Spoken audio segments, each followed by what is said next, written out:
How much has changed? How little has changed, despite decades of discussion, rhetoric, and good intention. We have lit up the Empire State Building, seen he for she in Times Square, and made it a term in the Urban Dictionary. Do we live in a world where men and women are treated equally, or do we live in a world in which there is a disparity in the treatment of men and women? Unfortunately, the latter remains true. Gender inequality sadly remains a pertinent and real issue which continues to plague our world. In the past decades, the word feminism has been misused, which has only contributed negatively to the visible gap between both genders.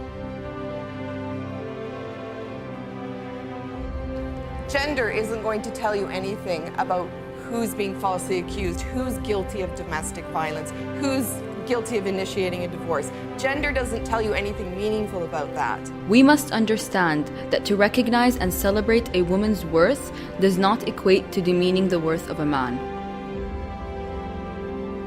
We must not blame one gender for this issue. Rather, we have to look at it in a way that it takes two parties to cause an issue, not only one. To many, the gender gap has been blamed completely on men, which frankly is far from the truth to say the least.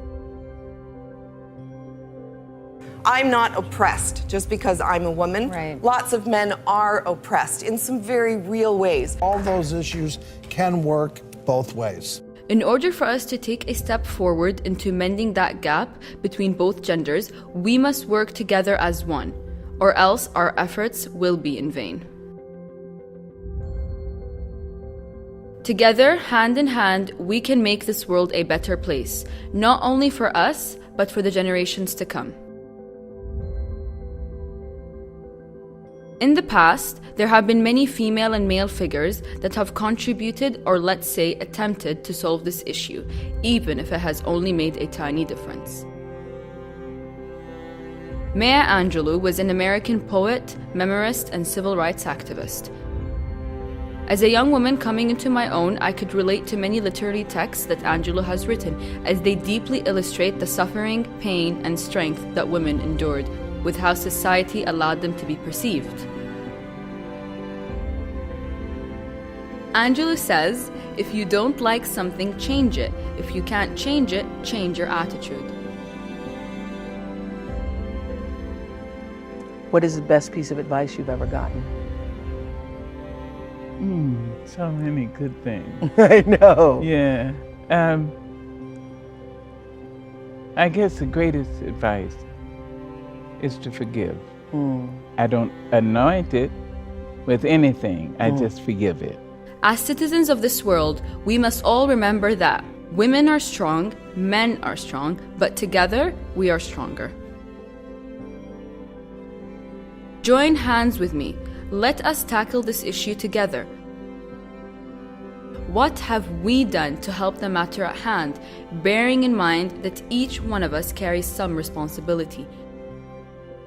None of us have been born with the seed of hatred within us. Instead, we have been taught how to hate, just as we have been taught how to eat, read, and write. Ask yourselves, why does a woman have to go the extra mile to prove herself? Why is the male figure chosen to be promoted over a woman? Why is that?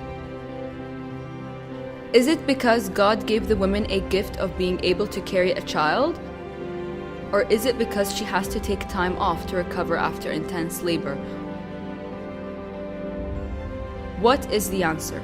I have no doubt that many women and men of this world are eager to have some form of reconciliation to an issue which has unfortunately only caused discord within the society. Education is key to create a foundation we can build upon. In order for this to be achieved, honesty and transparency are crucial. Currently, there is a significant disparity in gender pay. There has been an increased amount of scrutiny regarding the gender pay gap given recent revelations.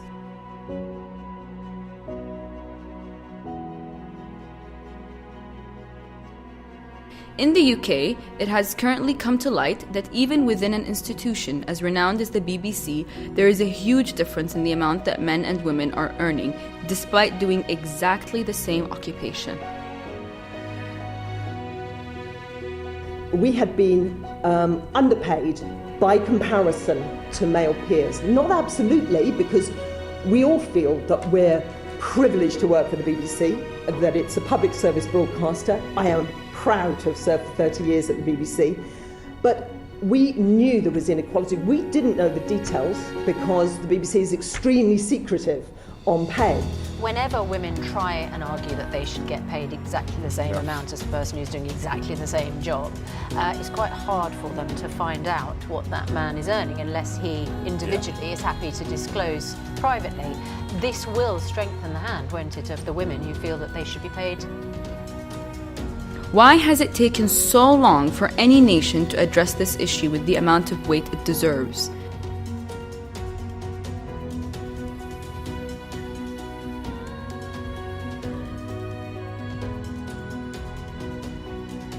In January 2018, Iceland is the world's first country to make it illegal for a male to be paid more than a female for doing the same exact job. This movement is positive, but not enough. Change is the only thing that we know for sure will always remain constant. We either ignore the inequality and allow the status quo to continue, or we come together and embrace change for the better. In a generation from now, our children will look back and rejoice at how much has changed. The small changes we make now will serve all men and women of the future. We must be the change and not wait any longer. Women are strong, men are strong, but together we are stronger.